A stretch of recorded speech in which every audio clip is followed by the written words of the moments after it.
En la actualidad, en muchas iglesias se enseña que el pueblo de Israel, por su desobediencia, ha perdido sus privilegios y que ha sido reemplazado por la iglesia. Es decir, que la iglesia ha heredado las bendiciones que corresponden a Israel. A esta doctrina se le llama teología del reemplazo y la han aceptado muchas iglesias y denominaciones.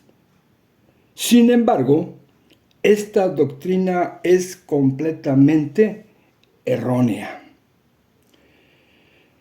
Esa doctrina la inició la Iglesia Católica Romana durante la época del oscurantismo, cuando tuvo un control hegemónico sobre la religión, sobre la política, sobre la ciencia y sobre otras ramas del conocimiento.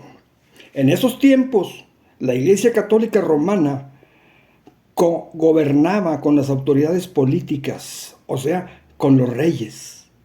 Y de esa manera pudieron ejercer un dominio hegemónico sobre la educación.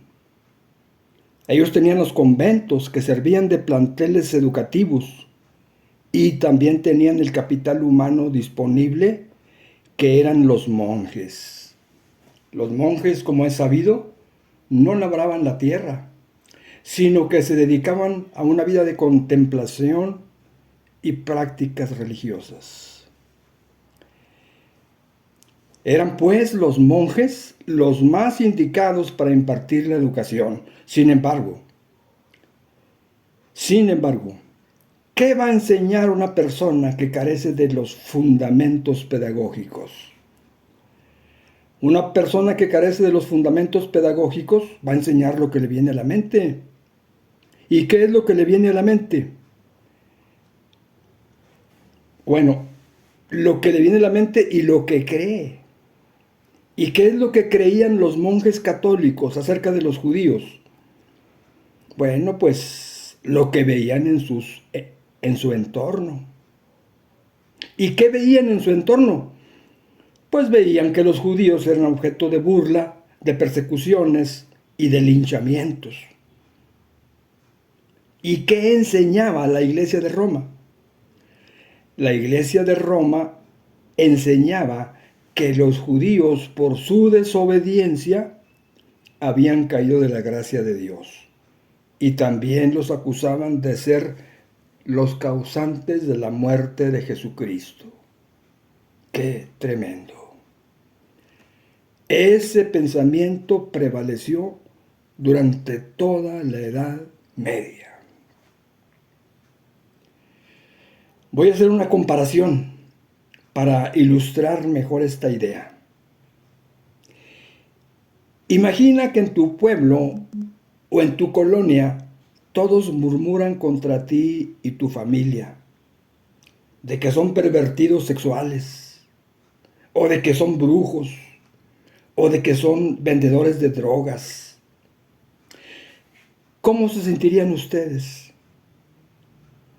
Pues yo creo que seguramente que se sentirían rechazados y vilipendiados. Fíjense lo que dice Deuteronomio 28:37. Y serás motivo de horror y servirás de refrán y de burla a todos los pueblos de la tierra a los cuales Jehová te llevará.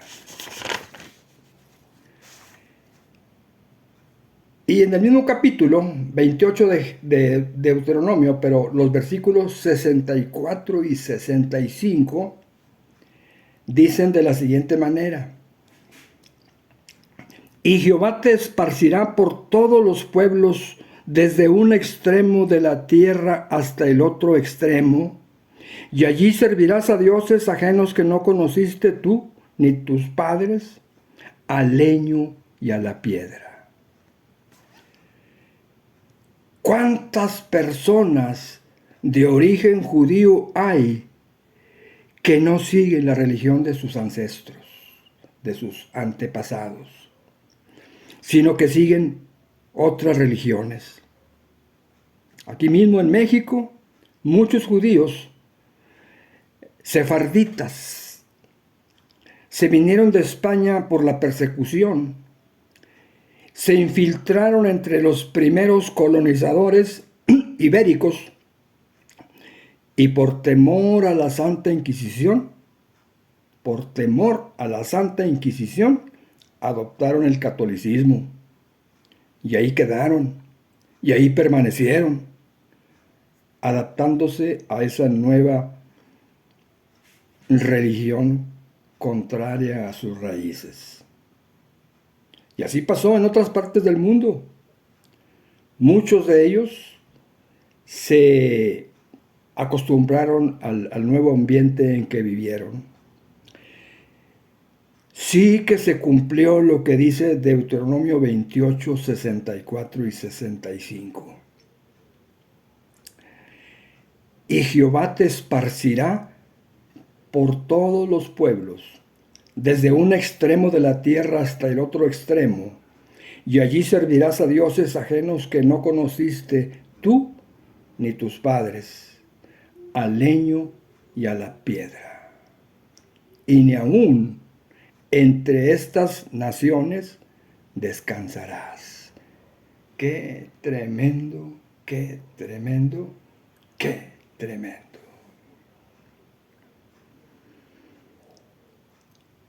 Imaginen ustedes a los monjes en la Edad Media enseñando a los niños que los judíos eran culpables de la muerte de Jesucristo. Pues eso es envenenar la mente de los niños. Y sin embargo, eso fue lo que hicieron. Al transcurrir el tiempo, el mundo tuvo un concepto muy negativo de los judíos. Yo recuerdo cuando era niño, que cierta ocasión en que me encontraba jugando a las canicas con un grupo de amiguitos en la calle, cuando de repente uno de los niños empezó a aventarle piedras a un señor que pasaba en su bicicleta. ¡Ey!, le pregunté, ¿por qué le tiras piedras a ese señor? Es que es un judío, me contestó. Es un judío. ¿Y eso qué? Es que ellos mataron a Diosito. ¿Y cómo lo mataron? Pues lo clavaron en una cruz. Ah, no, pues hay que tirarle piedras. Pobre Diosito. Y empezamos todos los niños a tirarle piedras a aquel hombre que iba en su bicicleta. El tipo era un abonero, el abonero de una tienda de ropa, y andaba en su bicicleta cobrando los abonos. Era un hombre era un mexicano de origen judío, pues ya acostumbrado a la cultura mexicana. Así, los judíos han sido vilipendiados y menospreciados a través de la historia, y se les ha creado una imagen muy negativa, que persiste hasta nuestros días. Y fíjense lo que les voy a decir. Ningún pueblo en toda la historia de la humanidad han sido tan perseguidos como lo ha sido el pueblo judío. En Éxodo 1:16 se nos relata que en los tiempos de Moisés, Faraón, el rey de Egipto, quiso acabar con el pueblo de Israel, ordenando a las parteras matar a los niños, varones hebreos, que nacieran. Pero esto no resultó, porque las parteras, dice la Biblia, que temieron a Dios y decidieron no obedecer las órdenes de Faraón. Tiempo después, cuando el pueblo judío estaba exiliado en Persia. Persia es lo que hoy conocemos como Irán. Bien, cuando el pueblo judío estaba exiliado en Persia, un funcionario del reino llamado Amán también intentó exterminarlos. Esto lo relata Esther capítulo 3 y versículos 8 y 9. pero no lo logró porque intervino la reina Esther a favor de los judíos. Y tiempo después, durante el período intertestamentario, el rey Seleucida Antíoco Epífanes IV quiso acabar con el judaísmo, tratando de introducir a la fuerza el helenismo, o sea, la cultura griega. Y también ordenando a los sacerdotes a ofrecer cerdos en el altar a Jehová. Esto fue una ofensa terrible para el pueblo judío, y esto ocasionó la revuelta de los macabeos, o sea, aquella familia formada por el papá Matatías y 5 de sus hijos que encabezaron una rebelión contra los seleucidas. Posteriormente, ya en el año 70 después de Cristo, los romanos destruyeron no solo la ciudad de Jerusalén y el templo, sino que mataron a más de 1 millón de judíos. Esto lo relata el historiador Flavio Josefo en su libro Las Guerras Judías. Esta masacre del año 70 ocasionó la primera de las últimas 2 diásporas. Una diáspora es una dispersión de un grupo humano fuera de su lugar de origen. Y seguramente que debe ser terrible dejar la casa, el pueblo y quizás la familia en que uno nació y creció para ir a tierras quizás inhóspitas. Esa fue la primera de las últimas 2 dispersiones. Después de la diáspora del año 70, todavía quedaron varios miles de judíos en Israel. Y este pequeño contingente de judíos, para fortalecerse y no perder su identidad, se reubicaron al sur de Judea para de esta manera seguir observando algunas de sus tradiciones religiosas. Ellos se resistían a dejar sus casas, sus tierras y sus sembradíos. Bueno, yo creo que estas cosas son muy normales en el ser humano, ¿verdad? El gobierno romano fue muy cruel con esta comunidad de judíos, ya que les prohibió practicar la circuncisión, les prohibió leer la Torá y les prohibió guardar el sábado, entre otras cosas. En el año 131, o sea, 61 años después de la destrucción de Jerusalén, el emperador Adriano construyó sobre las ruinas de Jerusalén una colonia romana con el propósito de importar a este lugar tan conservador la cultura grecolatina. ¡Qué tremendo! Y no solo eso, sino que sobre las ruinas del templo en el cual antiguamente se adoraba a Jehová, sobre esas ruinas construyó un templo al dios pagano Júpiter. Todo esto enardeció a los judíos. Un año después, o sea, en el año 132, surgió un judío celote con Z, llamado Simón Bar Kokhba. El celotismo era un movimiento político religioso patriota judío que combatía a los romanos en guerra de guerrillas. Y Simón Bar Kokhba era un judío celote. También era un hombre muy carismático y mucha gente le siguió en su rebelión contra los romanos. Sobre todo cuando un rabino muy influyente de nombre Aquilla ben Yosef,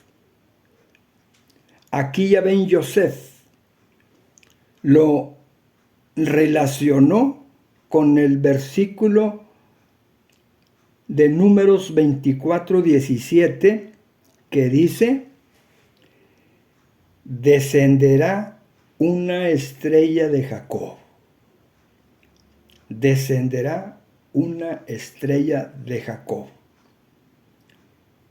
Y ya que la palabra Koshba significa estrella en hebreo, lo declaró como el Mesías que todos esperaban.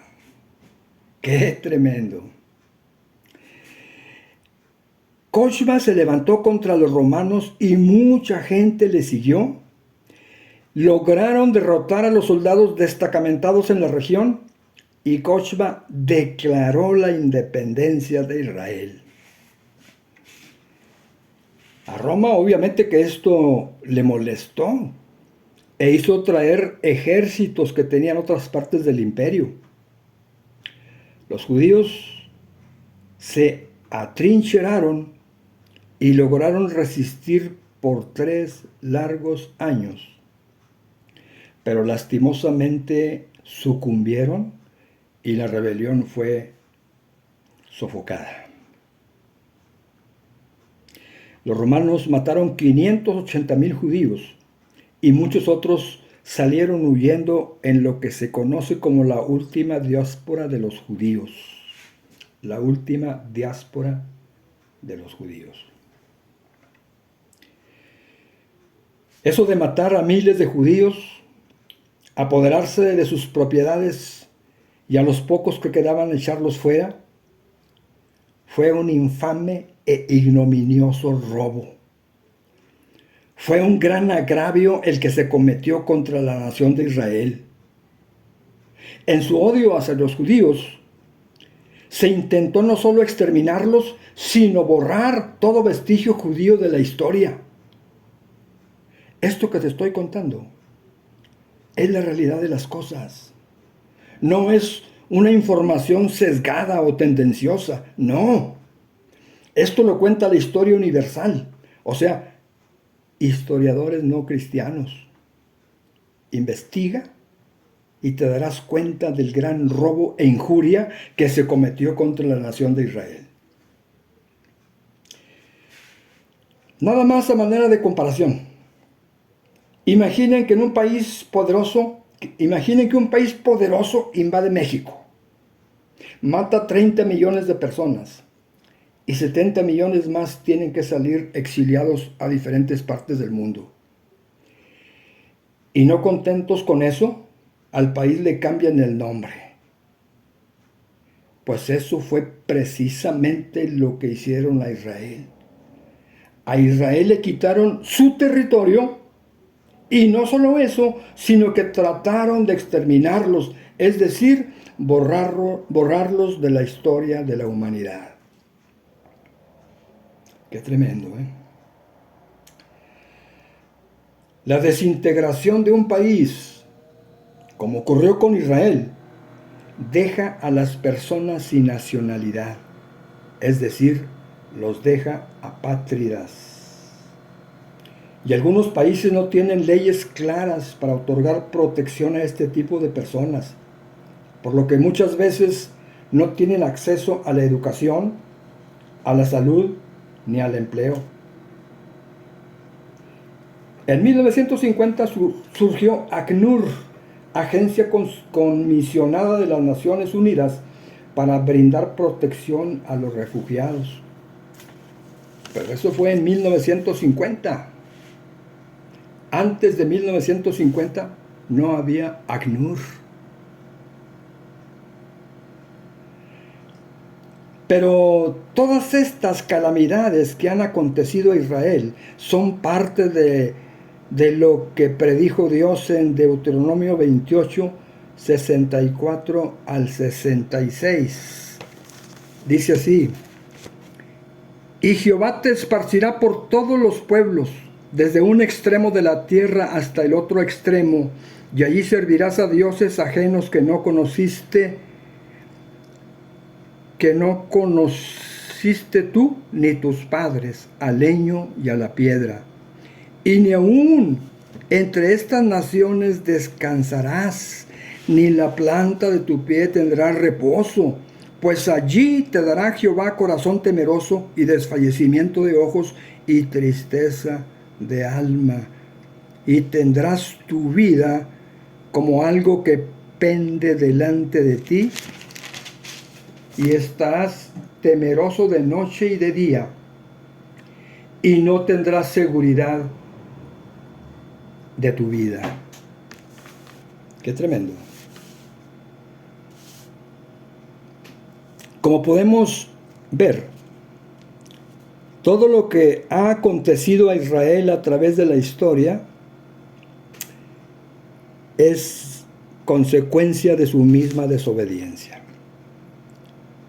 Sin embargo, así como Dios predijo maldiciones para Israel en caso de desobediencia, también prometió bendiciones en caso de que se arrepintiesen. En el mismo capítulo 30 de Deuteronomio, pero los versículos 1 al 5, dice así: sucederá que cuando hubieren venido sobre ti todas estas cosas, la bendición y la maldición que he puesto delante de ti, y te arrepintieres en medio de todas las naciones a donde te hubiere arrojado Jehová tu Dios, y te convirtieres a Jehová tu Dios y obedecieres a su voz conforme a todo lo que yo te mando hoy, tú y tus hijos, con todo tu corazón y con toda tu alma, entonces Jehová hará volver a tus cautivos y tendrá misericordia de ti, y volverá a recogerte de entre todos los pueblos a donde te hubiere esparcido Jehová tu Dios. Aun cuando tus desterrados estuvieren en las partes más lejanas que hay debajo del cielo, de allí te recogerá Jehová tu Dios, y de allá te tomará, y te hará volver Jehová tu Dios a la tierra que heredaron tus padres. La pregunta que surge es: ¿se ha arrepentido Israel? ¿Se ha arrepentido Israel? Bueno, en forma individual se han arrepentido muchos de ellos, pero no en forma colectiva, no como colectividad. Ellos no creyeron que Jesús de Nazaret era el Mesías enviado por Dios, y siguen como colectividad, como entidad nacional, esperando a su Mesías. Pero Dios, que es soberano, tiene sus propósitos muy bien definidos. Dice 2 de Corintios 3, 14 al 16, que hasta el día de hoy hay un velo en el corazón y el entendimiento de ellos que les impide entender la realidad de las cosas. Pero que vendrá un día en que Dios quitará ese velo del corazón de ellos. Todo está bajo el perfecto control del Dios soberano y todopoderoso. Ese es nuestro Dios, y en Él podemos confiar los que por gracia hemos creído en Él. Amén. Sea lo que sea, pero nos podemos dar cuenta que Israel siempre ha sido un pueblo desobediente a Dios. Sin embargo, a pesar de esa infidelidad de Israel, Dios dice en Jeremías 31, 35 al 37 lo siguiente: así ha dicho Jehová, que da el sol para luz del día, las leyes de la luna y de las estrellas para luz de la noche, que parte el mar y braman sus ondas, Jehová de los ejércitos es su nombre. si fallaren estas leyes delante de mí, dice Jehová, también la descendencia de Israel faltará para no ser nación delante de mí eternamente. Así ha dicho Jehová. Si los cielos de arriba se pueden medir y explorarse abajo los fundamentos de la tierra, también yo desecharé toda la descendencia de Israel por todo lo que hicieron, dice Jehová. Como podemos ver, Dios está consciente del mal comportamiento de Israel, pero no por eso los va a desechar. ¿Por qué no va a desechar Dios a Israel a pesar de su infidelidad? Muy sencillo. Porque Dios hizo un pacto con el padre de los judíos, es decir, con Abraham. Y este pacto es un pacto incondicional. Aleluya. Es un pacto incondicional. Es decir, que no requiere precisamente el buen comportamiento de los judíos. Dios se compromete a cumplir sus promesas. Estimados amigos y amados hermanos, Dios ama a Israel. Dice la Biblia que Israel es la niña de su ojo. Y fíjense lo que les voy a decir. Independientemente del comportamiento que tenga Israel, Dios va a cumplir a Israel sus promesas porque Dios es fiel. Voy a leer nuevamente Jeremías 31, 37. Dice: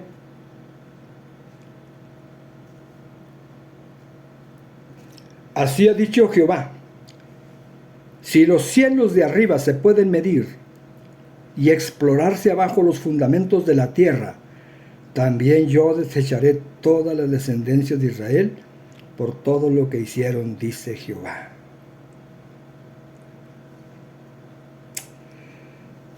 Bueno, como podemos ver, las promesas a Israel son imperecederas. Sí, creo que esa es la palabra. Imperecederas, esa es la palabra correcta. Es decir, que no tienen caducidad. Bueno, hasta su cumplimiento, ¿verdad? Y quítense de la cabeza eso de que Israel perdió sus bendiciones y que la iglesia es el nuevo Israel. Nada de eso. Tanto Israel como la iglesia son dos entidades completamente diferentes. Las bendiciones para Israel son materiales y se van a cumplir en su cabalidad durante el milenio. Y las bendiciones para la iglesia son espirituales. Y como dice Hebreos 8:6, están establecidas sobre mejores promesas. Pero eso ya es otro rollo que trataremos en otra ocasión. Dios les bendiga.